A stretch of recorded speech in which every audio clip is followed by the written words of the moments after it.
जोशीमठ पर संकट के बादल क्यों मंडरा रहे हैं? इतना बड़ा खतरा कैसे पैदा हो गया? क्या वजह है कि आज घर और मकान तोड़ने की नौबत आ गई है? इसे समझने के लिए हमारे सहयोगी पवन नारा की ये हैरान करने वाली रिपोर्ट देखिए। इस पूरी कवरेज के दौरान हम और एक्सपर्ट बार बार कह रहे हैं कि ये मलबे पर बना हुआ पहाड़ है। आपके मन में शंका होगी कि इतना विशाल पहाड़ मलबे पर बना कैसे हो सकता है, तो हम एक ऐसी कंस्ट्रक्शन साइट पर आए हैं जिससे आपको इस पहाड़ की बनावट समझ में आ जाएगी। पत्थर दिखाई दे रहे हैं, आइए आपको ऊपर लेके चलते हैं। यहां कच्ची जमीन को काटकर एक होटल बनाया जा रहा है और देखिए ये सब मिट्टी है। पहाड़ में अक्सर इस तरह की मिट्टी नहीं होती है। आप आइए, आपको बहुत अच्छे से यहां दिखाई देगा। और जब यहां ये खुदाई की गई है तो क्या सामने निकलकर आता है वो आप समझिए जरा। और वो यहां इस पहाड़ को समझने के लिए बहुत जरूरी है। ये जो बड़ी सी चट्टान आपको सड़क के पार दिख रही थी, इस चट्टान के पीछे इस तरह से मलबा था। अब मेरे कैमरामैन जरा आगे आएंगे। ये कंस्ट्रक्शन साइट है जहां एक होटल बन रहा है। ये 17 साल से प्रोविजन स्टोर चला रहे थे और हर दिन 8 से 9 हजार का बिजनेस करते थे। अचानक से ये दोगुना हो गया। जानना चाहते हो कैसे? तो फ्रीडम ऐप को अभी डाउनलोड करें। बड़े बड़े पिलर्स दिए जा रहे हैं और जब इस साइट को खंगाला गया तो देखिए इस बोल्डर के पीछे क्या है। इस बोल्डर के पीछे मिट्टी है और फिर एक छोटा बोल्डर है। यहां अगर आप आएंगे तो इस पूरी चट्टान को ऊपर से नीचे तक देखिए। ऊपर आपको पेड़ दिखाई देंगे, नीचे बोल्डर्स और मिट्टी दिखाई देगी। और बोल्डर्स और मिट्टी के साथ ही मलबे का पूरा पहाड़ है और जोशीमठ पूरा इसी पहाड़ पर टिका हुआ है। सोचिए, इसी कंस्ट्रक्शन साइट पर यह पानी यहां से निकलना शुरू हुआ तो मिट्टी कैसे बहकर निकलनी शुरू हो गई है। और यही स्थिति आपको जोशीमठ के पहाड़ की है जहां पानी लगातार निकल रहा है।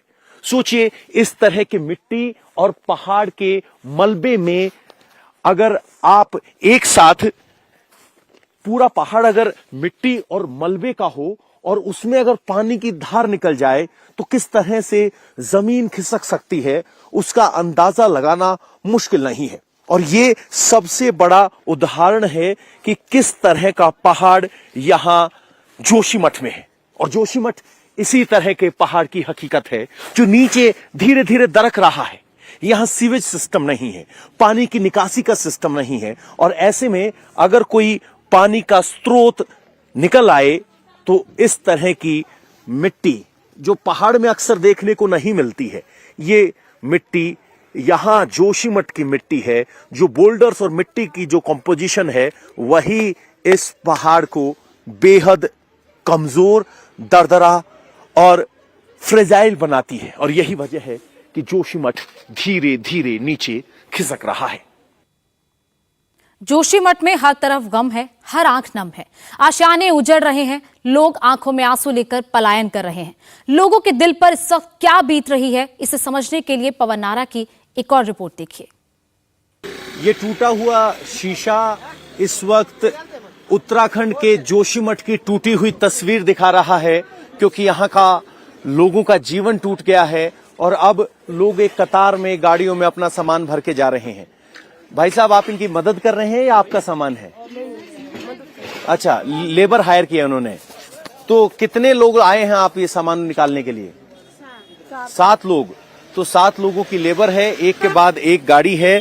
ये अपना सारा सामान यहाँ गाड़ियों में भर रहे हैं। जिनके पास वाहन है, सोचिए ये वाहन ही उनका स्टोरेज स्पेस है।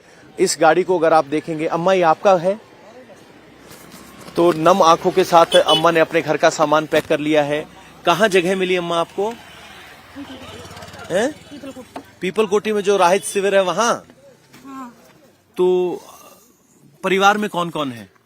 बेटा है, बहू है, नाती है छोटा। नाती? साल भर का है। साल भर का है। तो घर बनाया, घर ऐसे स्थिति में छोड़ के चले गए। सामान कुछ यहीं छोड़ रखा, कुछ ले जा रहे। तो पीपल कोटी में जो सरकार की तरफ से राहत शिविर बनाए गए हैं वहां इनको ले जाया जा रहा है। तो सोचिए, आप अपने जीवन भर की कमाई को बस एक गाड़ी में समेटकर निकलकर सुरक्षित इलाकों में चले जाते हैं और एक के बाद एक यहाँ कतार है। राजस्व विभाग की गाड़ियां यहाँ हैं, ऊपर से लगातार लेबर आ रही है, इन मकानों को खाली करवाया जा रहा है और अब लोगों की आंख में आंसू हैं। अब देखिए जरा, ये जोशीमठ से हरिद्वार के रूट पर गाड़ी चलती थी, एक वॉशिंग मशीन, 2 कपड़े, कुछ कंबल, ये वो चीजें हैं जो इन्हें लग रहा है कि राहत शिविर में इनके काम आएंगी। सिर्फ वही कुछ सीमित चीजें चुनने का विकल्प है और नम आंखों के साथ लोग अब राहत शिविरों की तरफ जा रहे हैं और यही जोशीमठ की मानवीय त्रासदी है, क्योंकि प्राकृतिक त्रासदी तो लगातार जारी है, ये मानवीय त्रासदी जो हो रही है, जो लोगों के सपने टूट रहे हैं, जो लोगों के दुख और दर्द खड़े हो रहे हैं, जो उनकी जिंदगी के संघर्ष सामने आ रहे हैं, वो सब हैं। पीछे वो सारी लेबर सामान को इकट्ठा कर रही है और ये लेबर की मदद, यानी घर को खाली करने के लिए अगर आप कुछ सामान लाना चाहते हैं तो भी आपको कुछ हजार रुपए खर्च करना पड़ेगा, तब जाकर आप पहाड़ से अपना सामान ले पाएंगे। और नम आंखों के साथ अम्मा यहां से जा रही हैं। 1 साल का पोता है, अब पोता राहत शिविर में अगले 6 महीने बताएगा और घर कब वापस आएंगे अभी इन्हें पता नहीं है। यानी ये इनकी 1 वे टिकट टू राहत शिविर है। जोशीमठ में आई त्रासदी के बाद आंगनबाड़ी सेंटर भी बंद हो गए हैं, लोगों का रोजगार खत्म हो गया है, घरों से सामान शिफ्ट किए जा रहे हैं। इस वक्त हम सिंघधार इलाके में हैं, यहाँ भी अभी भी लोग सामान अपना निकाल रहे हैं। बहुत से लोगों का ये सामान सड़क पर पड़ा है और ये मैम यहाँ आंगनवाड़ी चलाती थी। मैम, आपके आंगनवाड़ी में कितने बच्चे थे, अब क्या हुआ? 12 बच्चे थे और यहाँ पे क्रैकिंग आने के कारण हम अपने सामान को अच्छी जगह पे रख रहे हैं। अभी हमारे इधर जो सिंघधार का ये एरिया है, अभी वहाँ क्रैकिंग नहीं है, तो इसलिए हम अपने सामान सेफ जगह पे रखने जा रहे हैं। अच्छा, तो जो बच्चे आंगनवाड़ी में आते थे अब वो कहाँ आएंगे या उनको आने के लिए मना कर दिया गया? अभी तो फिलहाल मना कर दिया गया है, लेकिन आगे जो सरकार को मंजूर होगा वही करेंगे। अच्छा, अभी पता नहीं है? अभी कुछ पता नहीं है। तो आंगनवाड़ी में बच्चों को क्या क्या सुविधाएं मिलती हैं अगर कोई बच्चा आता है तो?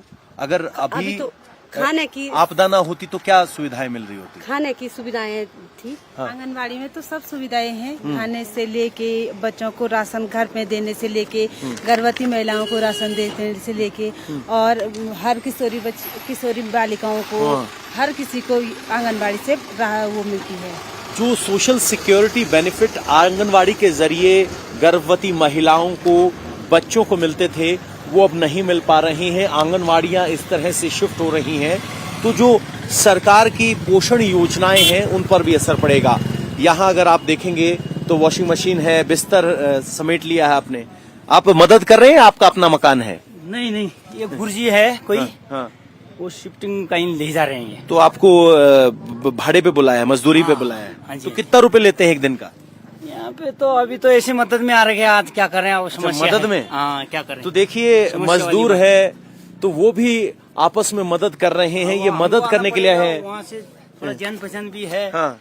और उस वजह से ऐसा आपत्ति में हम थोड़ा वो नहीं करेंगे तो जान पहचान है तो मदद कर रहे हैं लोग, एक दूसरे की मदद के लिए आगे आ रहे हैं। ये 17 साल से प्रोविजन स्टोर चला रहे थे और हर दिन 8 से 9 हजार का बिजनेस करते थे। अचानक से ये दोगुना हो गया। जानना चाहते हो कैसे? तो फ्रीडम ऐप को अभी डाउनलोड करें। वॉशिंग मशीन है, किचन का कुछ सामान है, कुछ कपड़े हैं और कह रहे हैं कि दुगना सामान है। फ्रिज है, एक अच्छा खासा फ्रिज है, लेकिन अब सोचिए इस फ्रिज में घर का सामान रखने की कोशिश की गई है ताकि जो लूज सामान कहीं और नहीं रखा जा सकता वो फ्रिज में रखा गया है। यहाँ इस गाड़ी में बेड के गद्दे हैं, कुर्सियां हैं, बच्चे की कार एक दिखाई दे रही है, एक बच्चे की ट्राईसाइकिल है। यानी परिवार में क्या नहीं होता वो सब आज सड़कों पर है। इन सब लोगों को इंटर कॉलेज में, बाकी जगहों पर शिफ्ट किया गया है, गुरुद्वारे में शिफ्ट किया गया है। और यहाँ से अगर आप ऊपर जाएंगे तो पुराना मकान है। अब ये मकान चट्टान पे बनाया था, इसमें दीवार आ गई है, दरार आ गई है, माफ कीजिएगा। और जैसे ही आप चलेंगे तो इस पूरे इलाके की स्थिति ये है। अब लोग घरों को खाली करने लगे हैं और बहुत से लोग तो ताला लगाकर चले भी गए हैं। तो ये यहाँ की स्थिति है। फिलहाल आला अधिकारी लगातार यहाँ पहुंच रहे हैं। इंडिया टीवी हर वक्त हर जगह डाउनलोड करने के लिए सर्च करें India TV news Google play store या ऐप स्टोर पर।